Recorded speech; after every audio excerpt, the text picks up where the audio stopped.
It's tough waiting around all night to finally get up here, but it's great to be up here. First of all, I'd like to thank Dave Fisher and Madison Brown.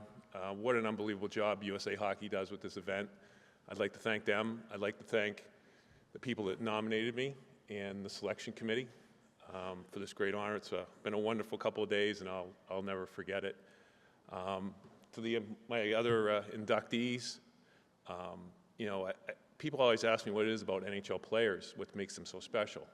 And I always say they are the most competitive people I've ever met in my entire life. And Dustin and Jamie epitomize that. They are some of the most competitive people I've ever met in my entire life, and that's why they were successful. Katie King-Crowley, it's pretty simple. I have 2 daughters. They played hockey when they were younger. They grew up wanting to be Katie King-Crowley. It's as simple as that. And Berkey, what can I say? He worked for the league, just an amazing person.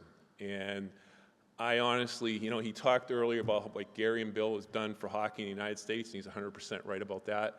But I would add Brian Burke into that conversation. Nobody carries the flag for American hockey better than Brian Burke.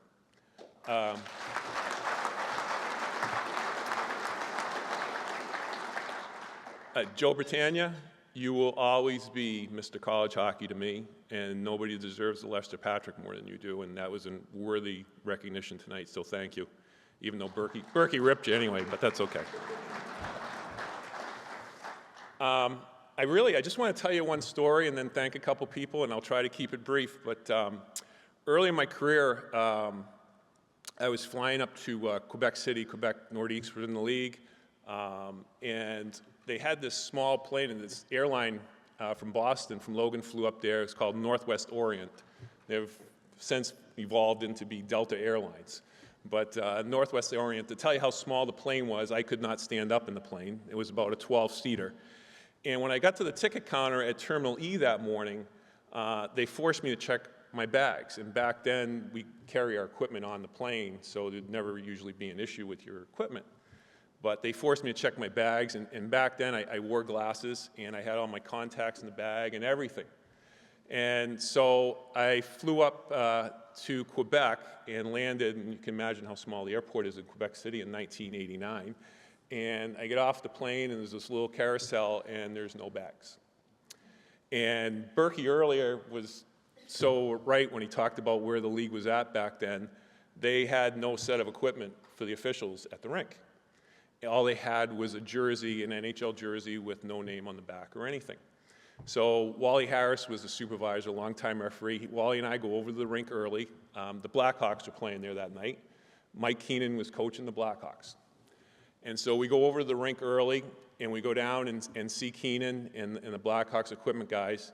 And Keenan was very gracious. He gave me his sweatpants, his coach's sweatpants to wear in the game.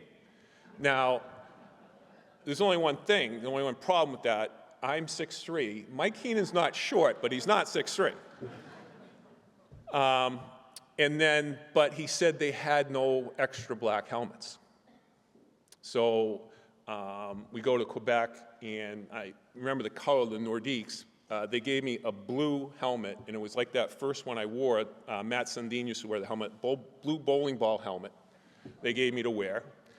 And so I didn't have my contacts, so I wore my glasses.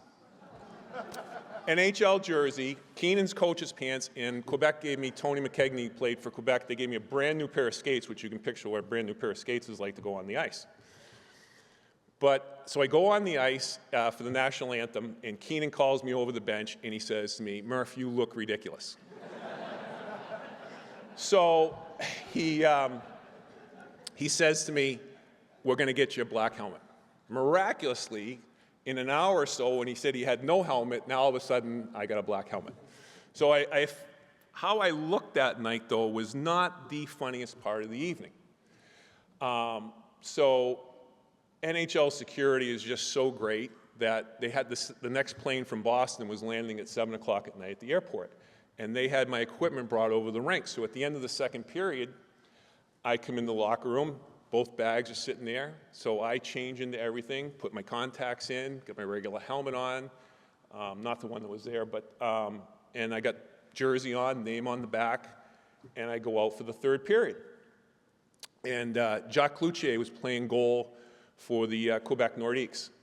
And Cloutier, the first whistle of the third period, Cloutier made a glove save. And he's got the puck in his hand, and my partner that night was a gentleman named Ron Finn, who worked, I don't know, I think he probably would work 2,000 games. And he goes, hands the puck to Finney, and he goes, "Hey, Finney, how come they got rid of that local kid? He was doing pretty good."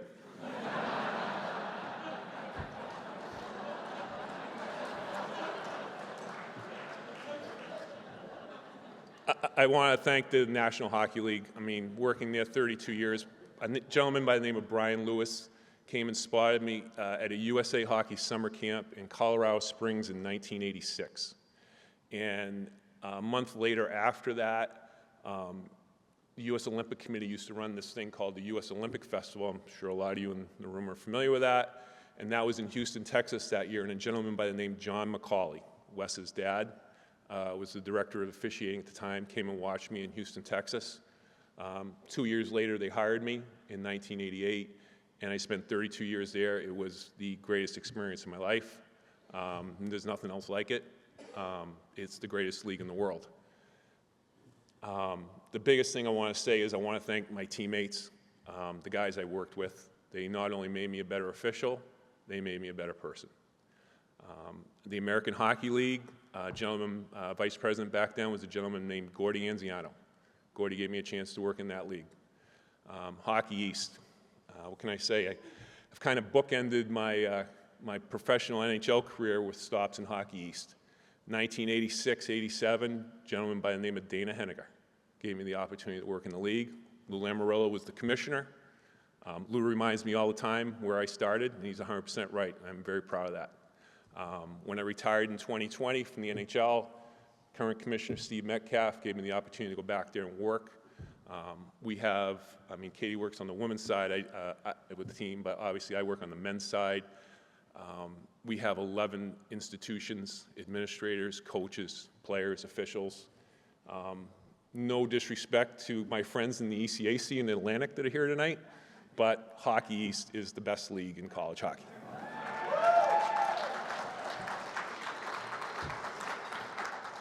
USA Hockey, boy, where do I start? So Berkey, you missed on the history lesson a bit though, okay? And it's interesting because, you know, you look at what some of the things that USA Hockey has done and things like the ADM model and the US national team that they have it used to be in Ann Arbor, but it's in Plymouth now, and so many great things and great programs that you create.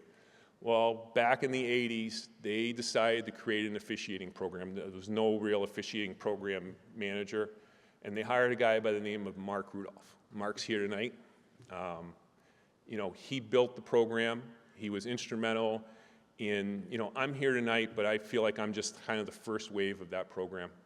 And there's so many other people that are sitting back there that have gone through the program, that they've had those same opportunities. They're working in the NHL.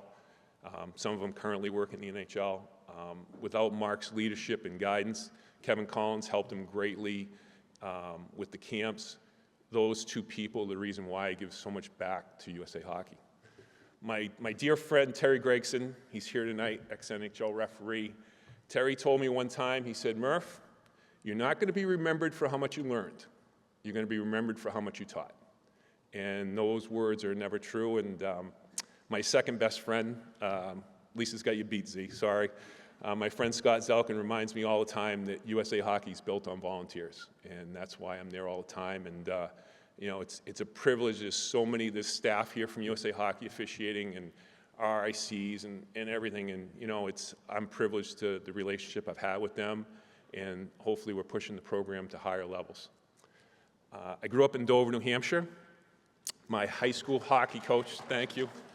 There's a bus here from Dover. My high school hockey coach was a gentleman by the name of Dan Raposa, and Dan was a Hockey East referee. When I got into officiating, I really just wanted to get in and do college hockey.